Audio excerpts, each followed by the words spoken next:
စိတ်ကြည်လင်မှုရအတွက်အခြေခံတွေလုပ်ဖို့လိုအပ်တယ်ဘာတွေလုပ်ရအဲ့ဒီအခြေခံတွေဆိုတာကိုမှတ်ထားဖို့လိုအပ်တယ်ပေါ့နံပါတ်1စိတ်ကြည်လင်မှုကြိုးစားမယ်ဆိုလို့ရှိရင်ဟိရိဥတ္တပဆိုတဲ့တရားကိုရှင်းလို့တိဆောက်ကိုယ့်ရဲ့စိတ်ထဲနှလုံးထဲမှာဟိရိနဲ့ဥတ္တပဟိရိဆိုတာမဟုတ်တာလောက်ရမှာရှက်တယ်အဲ့ဒါကိုပြောတာနော်ရှက်တယ်ဆိုတာလူတွေမှာလူကြတဲ့စကားပြောရမှာရှက်တာတို့ဘုသွားရှက်ဒါမျိုးတွေပြောတာမဟုတ်ဘူးမဟုတ်တာလောက်ရမှာရှက်တယ်မဟုတ်တာပြောရမှာရှက်တယ်အကုသိုလ်ဒုစရိုက်တွေနဲ့ပတ်သက်ပြီးတော့ကိုယ်တဏ္ဍာမှာဖြစ်လာမှာရှက်တယ်ယွန်းတယ်အကုသိုလ်မှန်တယ်မြတ်မုန်းတီးတယ်ဟောအဲ့ဒါကိုဟိရိလို့ခေါ်တာနော်အကုသိုလ်ကိုရှက်ဖို့လို့မရှက်ဘူးဆိုလို့ရှိရင်လုံနေတဲ့ပုဂ္ဂိုလ်အကုသိုလ်လုပ်ပြီးဆိုလို့ရှိရင်ဒါမရှက်လို့လုပ်တာလို့ပဲပြောအောင်လူတွေကအဲ့ဒါကိုအဲ့ဒါလောက်ထိအောင်မသိကြတော့လူကြားထဲမှာဟိုဟာဒီဟာလုပ်ရင်အရှက်မရှိလိုက်တာနဲ့ပြောကြတယ်နော်တကယ်ကအရှက်မရှိဘူးဆိုတာကာဒုစရိုက်ဝစီဒုစရိုက်မနောဒုစရိုက်ကောသနာမှာဖြစ်ခွင့်ပေးထားရင်အရှက်မရှိဘူးလို့ပဲပြောမှာပဲအရှက်မရှိဘူးရဲ့အဓိပ္ပာယ်ကိုပြည့်ပြည့်ဝဝနားမလည်တဲ့အခါကျတော့အရာထဲမှာအရှက်မရှိဘူးဆိုတာမလုံးမချုံဝဋ္ဌာကိုအရှက်မရှိဘူးလို့ပြောခြင်းပြောမယ်လူကြားထဲမှာဟိုလမ်းပေါ်မှာထွက်ပြီးတော့ရံဖြစ်ရဲတာတို့အရာထဲမှာမြင်မကောင်းရှုမကောင်းဖြစ်အောင်ဆဲတာဆိုတာကြားမကောင်းရှုမကောင်းဖြစ်အောင်ဆဲတာဆိုတာအဲ့ဒါမျိုးကြတော့အရှက်မရှိဘူးလို့ပြောကြတာအရှက်မရှိဘူးရဲ့အဓိပ္ပာယ်ကိုယ်တဏ္ဍာမှာအကုသိုလ်တွေဖြစ်ခံနေတဲ့ပုဂ္ဂိုလ်တိုင်းဟာအရှက်မရှိဘူးလို့ပဲပြောအောင်ဘာကိုမရှက်တာတော့ဆိုအကုသိုလ်ကိုမရှက်တာလေအခုကလူတော့ရှက်ချင်ရှက်မှာပေါ့အကုသိုလ်ကိုမရှက်တာအဲ့တော့လူရှက်တာကတစ်မျိုးအကုသိုလ်ရှက်တာကတစ်မျိုးအဲ့ဒီနှစ်ခုကိုယ်ပဲပြပြသိဖို့လိုတယ်အကုသိုလ်ကိုရှက်ဖို့လိုတယ်အကုသိုလ်ကိုရှက်တာကိုဆက်ဆုပ်တာကိုဟိရိလို့ခေါ်တယ်ဥတ္တပဆိုတာကြတော့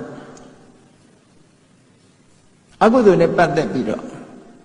လန့်နေကြောက်လန့်နေကြောက်တယ်ဆိုတာအကုသိုလ်မိမိတဏ္ဍာမှာဖြစ်လာမှာကြောက်တယ်အကုသိုလ်မိမိတဏ္ဍာမှာဖြစ်ပေါ်လာလို့ရှိရင်ခံရမယ့်အကျိုးဆက်တွေကိုလည်းကြောက်တယ်ဟောအဲ့ဒါကိုစာပေကျမ်းဂန်တွေမှာထင်ရှားဥပမာတစ်ခုပြောထားတယ်တန်တုံးကြီးတုံးဆိုပါစို့တစ်ဖက်ကကြီးဖုတ်ထားလို့ရဲနေဟိုတစ်ဖက်ကမစင်အညစ်အကြေးတွေလူးနေတယ်မစင်ညစ်ကြေးတွေလူးတဲ့ဘက်ကိုလည်းမကင်ဘူးဘာဖြစ်လို့တော့ယွန်လို့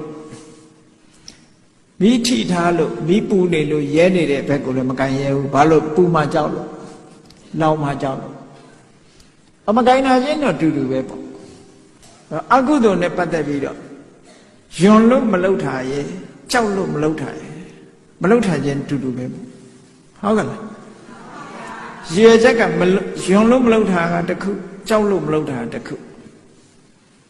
အဲ့ဒီနှစ်ခုကိုမိမိရဲ့နှလုံးသားထဲမှာရှေးဥစွာတည်ဆောက်ရမယ်တဲ့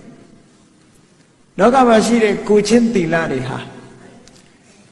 ဟိရိဥတ္တပမရှိပဲနဲ့ကိုချင်းသီလတွေဟာမပြည့်စုံနိုင်ဒါကြောင့်မို့လို့သီလတွေရဲ့အနိကဆုံးအကြောင်းတရားဆိုတာဟိရိဥတ္တပပဋ္ဌာနာနဲ့ဟိရိဥတ္တပဟာသီလရဲ့အနိကအကြောင်းတရားလို့ဆိုလို့အကုသိုလ်လုံးဝမရှက်တော့ဘူးအကုသိုလ်ကိုမကြောက်တော့ဘူးဆိုလို့ရှိရင်ဘယ်လိုမှသီလမလုံဘူးအဲ့ပုဂ္ဂိုလ်ဟာနော်သီလမလုံဘူးဟိရိဥတ္တပဖြစ်လာပြီဆိုလို့ရှိရင်သီလလုံလာတယ်သီလရှိလာတဲ့သီလဟာလည်းခိုင်မြဲလာဒါကြောင့်မလို့ရှေးဥစွာကိုယ်တဏ္ဍာမှာအခြေခံအားဖြင့်စိတ်ကိုဖြူစင်ဖို့ရအတွက်ဟိရိဥတ္တပကိုအရင်တိဆောက်ပါလို့ပြောတာအဲ့ဒါဟိရိဥတ္တပမှာအရင်မတိဆောက်ဘဲနဲ့တရားတွေသွားအထုတ်အထုတ်အောင်မဟုတ်အထုတ်ရပါတယ်ကောင်းတယ်အခြေခံမပါဘဲနဲ့သွားလှုပ်လာလို့ရှိရင်ပြန်လာတဲ့အခါမှာအရက်ထဲမှာဒုံရင်မဖြစ်နေတတ်တယ်ဒုံရင်ဖြစ်ရုံမကဘူးဘာလေးပါလာတော့ဆိုမာနာလေးပါလာတယ်ငါတရားထုတ်တယ်သူတို့မထုတ်ဘူးဆိုအထင်လေးတစ်ခုပါလာပြီတော့အဲ့ဒါအကုသိုလ်ထပ်ပိုးလာတာလို့ပဲခေါ်စိတ်ဟာစင်ကြဲလာတာမဟုတ်မာနကထပ်တွယ်ကပ်လာအဲ့ဒါမစင်စားသင့်ဘူးပေါ့နော် အဲ့မာနတရားဆိုတာဟာအတုကန္တနာပရဝံပနာလို့ဆိုတဲ့ဟာအမှန်တမ်းမကောင်းတဲ့သဘောထားလို့ဒီလိုကိုတော့အထင်ကြီးတယ်ချီးမွမ်းတယ်သူများကိုတော့ထင်သေးတယ်ကဲအရှုတ်ချတယ်ဆိုတဲ့ဟာသူတော်ကောင်းတွေဆက်ဆုပ်တဲ့အမှုအကျင့်တစ်ခုပဲဒါကြောင့်မို့အဲ့ဒါမျိုးကိုယ်တဏ္ဍမှာမဖြစ်စေရဘူးကိုယ်တဏ္ဍမှာအဲ့ဒါမျိုးမဖြစ်စေရဘူးကိုတရားပဲကိုနှလုံးသွင်းလို့ဟောနံပါတ်1ဟိရိဥတ္တပရှုဆိုတိဆောက်ပါတဲ့နံပါတ်2ကဘာလောက်ရမှာလို့ဆိုအဲ့ဒါတိဆောက်ထားလို့ရှင်ကိုနဲ့ပြုလုပ်ရမယ်အကျင့်တွေစင်ကြယ်အောင်လုပ်ဒါဘာပြောတာတော့ဆိုကာယကံနေစင်ကြယ်ရမယ်လို့ပြောတာကာယကံကဘယ်လိုစင်ကြယ်တာတော့ဆိုရင်သူများတဲ့တတ်ချင်းမှရှောင်တယ်